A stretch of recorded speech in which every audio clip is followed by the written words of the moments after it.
Bonjour, on est ensemble aujourd'hui pour faire la présentation du nouveau système de pompage solaire de Lucas Nulle. Dans ce système pompage, nous avons utilisé une pompe de la société allemande Lorenz, qui est spécialiste dans le pompage solaire, avec un contrôleur industriel de la société Lorenz, avec notre pompe ici. Donc notre pompe qui est en fait en dessous, puisque c'est une pompe immergée.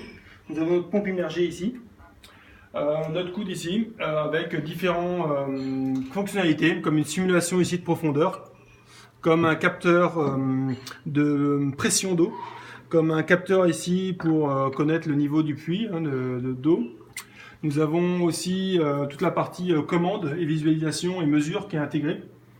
C'est-à-dire nous avons ici un instrument de mesure pour la mesure électrique qui sera raccordé à notre système SCADA.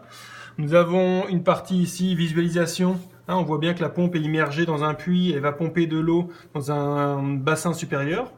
Au passage, on voit ici les câbles qui nous permettent de simuler ici la présence du capteur ou non. Également ici. Et en plus, ce capteur de pression, on peut mesurer les valeurs qu'on pourra également récupérer sur le SCADA. Après, nous pouvons ici commander manuellement ou par le SCADA deux paramètres. C'est le flotteur du bassin supérieur. On peut simuler l'ouverture du circuit du bassin ici. Et on peut simuler ici la présence de puissance photovoltaïque sur le système. Pour entraîner tout le système de pompage, on pourrait utiliser un vrai panneau solaire, mais dans la plupart des cas, pour simuler de façon réaliste dans le laboratoire des systèmes, on va utiliser ici notre système de simulation photovoltaïque, qui va simuler 3 modules avec différentes irradiances. Donc on pourra activer 1, 2 ou 3 modules en parallèle pour injecter de la puissance photovoltaïque dans le système. Voilà. Donc dans notre système, en dernière vue, on pourra utiliser un système SCADA de contrôle. C'est le logiciel SCADA Lucas Nulle qui est utilisé pour toute la partie énergie. On aura une simulation entière, on récupérera tous les paramètres du système, toutes les valeurs, et on pourra en plus simuler le soleil, la durée de la journée, le volume du storage tank, du réservoir de réserve d'eau, etc., etc. Enfin, rapidement, sur le SCADA, on voit ici le fonctionnement et le principe de fonctionnement du système de pompage. Nous avons ici le soleil. Au bout d'un certain temps, la puissance du soleil sera suffisante pour allumer notre pompe.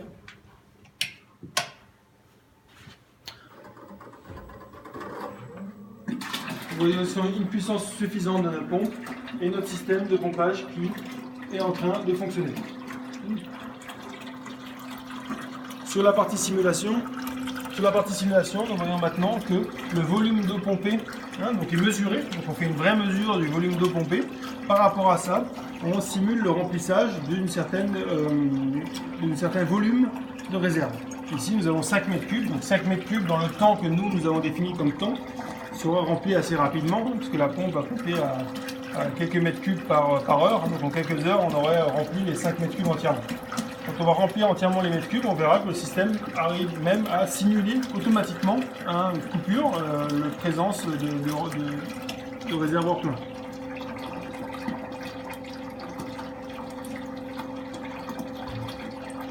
Aussitôt que le réservoir est plein à 90 degrés, le switch s'arrête sur la simulation. Le switch est automatiquement ici, c'est ouvert automatiquement, comme si ce réservoir-là était plein.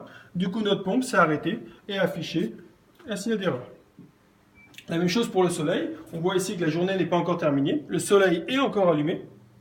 Dès qu'il sera terminé, on pourra à distance désactiver automatiquement ici la puissance solaire, selon naturellement la durée de la journée.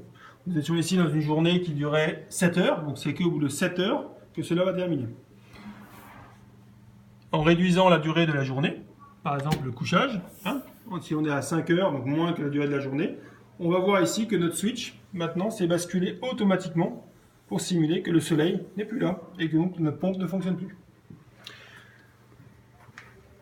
Pour finir, vous pouvez montrer aussi que le système fonctionne de façon indépendante du SCADA. C'est-à-dire qu'ici, le SCADA, on peut couper le SCADA. Le système va fonctionner en manuel. Il faut bien sûr que je coupe le SCADA avant de pouvoir le fermer. Notre système va fonctionner en manuel. Donc on peut travailler sans PC. Comme notre situation réelle, on aura bien sûr notre système ici, on a notre système qui simule le photovoltaïque. Le système arrive, injecte de l'énergie photovoltaïque, je peux ici manuellement activer l'énergie solaire. Notre contrôleur pourra démarrer ici, contrôler différents paramètres. Je pourrais manuellement simuler le float switch, donc ici, fermer le circuit. Nous verrons qu'il n'y a plus d'erreur sur le système. Le système tourne, on peut mesurer ici, on peut ajouter des instruments de mesure complémentaires pour venir mesurer. Et je peux surtout maintenant montrer certaines erreurs typiques.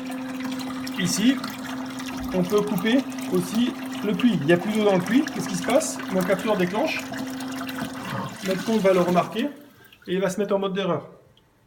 Je rebranche, ça fonctionne, etc., etc. Je peux le faire soit ici d'un point de vue câble, soit naturellement ici avec le vrai capteur. La même chose avec les autres capteurs qu'on retrouve ici dans le système. Voilà. Tout ça pour présenter notre nouveau système de pompage qui est une option parfaite au système photovoltaïque EPH2 qui permet de le compléter dans la partie pompage solaire pour l'irrigation, pour l'utilisation d'une pompe, de stockage d'eau, etc., etc.